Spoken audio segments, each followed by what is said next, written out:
한 번만 들어도 귀에 쏙쏙 박히는 알짜상.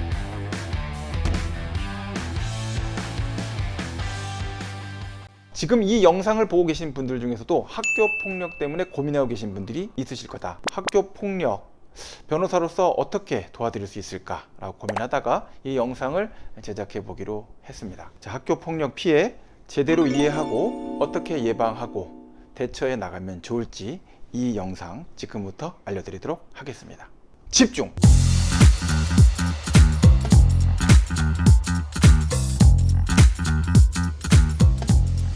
처벌을 피할 수 없다. 밑줄 쫙! 반드시 필요하다는 겁니다.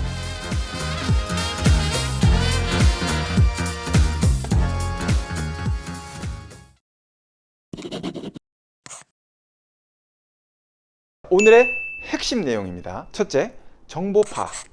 사실관계와 교실 내 역학 구도를 정확하게 파악하려고 노력한다.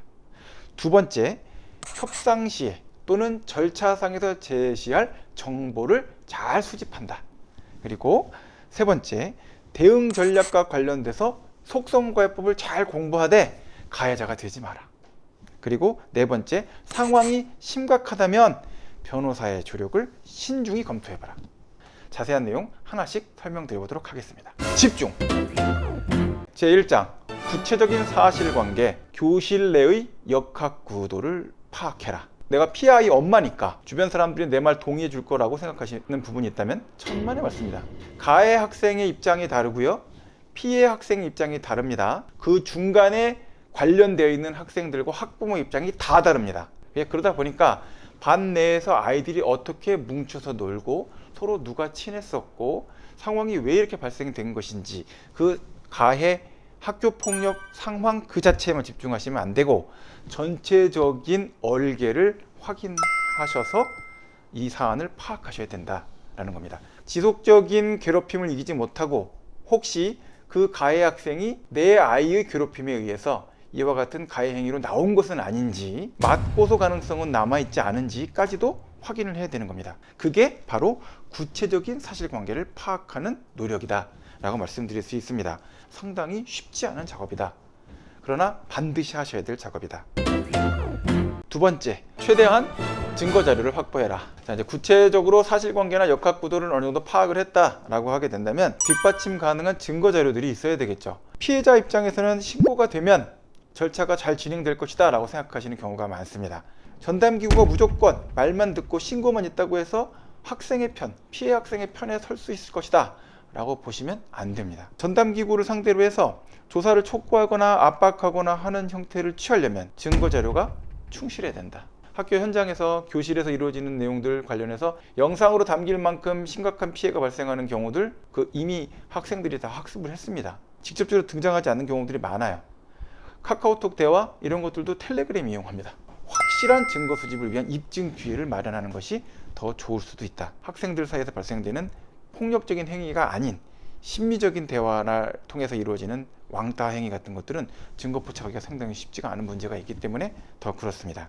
이 문제에 대해서 아이로 하여금 그런 증거들을 수집해 오라고 계속 강요하거나 아이 자체의 의견을 전혀 듣지 않고 내 아이를 고립시킨 상태로 학교 폭력과 관련된 증거 수집에만 집중하신다고 한다면 이것이 오히려 아이 스스로를 부모님으로부터도 고립시키고 2차 가해 행위가 될 수가 있다라는 점도 기억을 꼭 해주셨으면 좋겠습니다.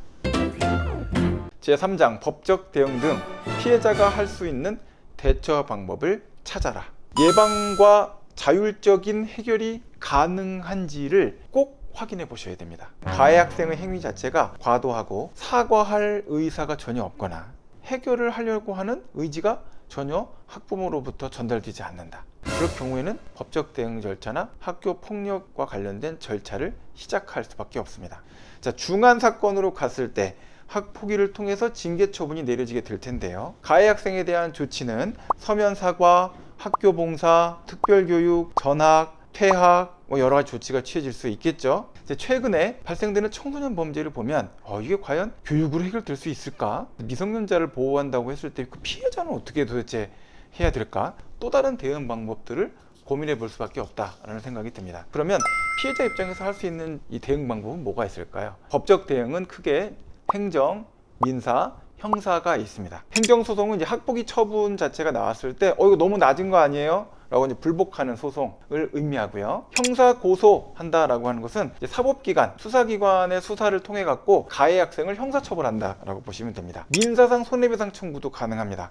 치료비, 위자료 이런 것들을 받을 수가 있고 충분히 해당되는 사안 관련해서 청구를 할 수가 있습니다. 사안에 따라서 어떤 방법이 가장 좋을지에 대해서 고민해 볼 필요가 있는데 사안 초기에서 가해 학생의 부모를 만나는 거에 대해서 어려움을 느끼시면 안 되고 가해 학생 부모를 직접 만나서 대화를 나눠보실 필요가 있고 근데 거기서 화내시거나 선을 넘는 행동을 하시거나 또는 더 화가 나셔서 제일 큰 문제를 만드는 건 뭐냐?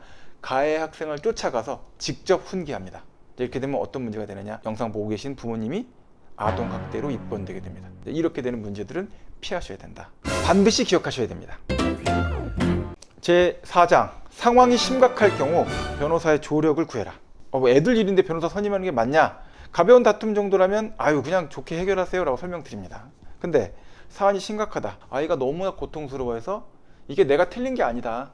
내가 잘못한 게 아니다 라고 인정받고 싶어 한다. 또는 부모님이 봤을 때 아이한테 이건 뭔가 사회가 이렇게 작동하는 건 잘못된 거야 라고 생각할 때가 심각한 사안이다. 변호사가 있다면 절차적인 내용, 형사 고소장 작성하고 손해배상 청구, 소장 작성하고 행정처분 관련돼서 학폭위 처분에 대해 불복하고 해당되는 심판 청구, 또 소장 제출 이런 절차와 관련돼서 충분히 수기하고 진행하실 수 있습니다. 자, 그래서 학교폭력 사건과 관련돼서는 가장 중요한 게 뭘까요? 바른 방향으로 아이들을 선도하고 인도하는 게 굉장히 중요한 거죠. 이 관점으로 학교에 자꾸 변호사가 접근을 해줘야 학교의 협조도 구할 수가 있고 다른 학부모들의 협력도 구할 수가 있게 됩니다. 만약 변호사의 선임이 부담된다라고 할 때는 최소한 상담은 꼭 받아보시기 바랍니다. 상담을 통해서 내가 알지 못했던 절차의 흐름과 관련된 것들을 파악하게 되실 수 있기 때문에 상담 과정을 통해서 확인을 하시는 것은 매우 중요하다.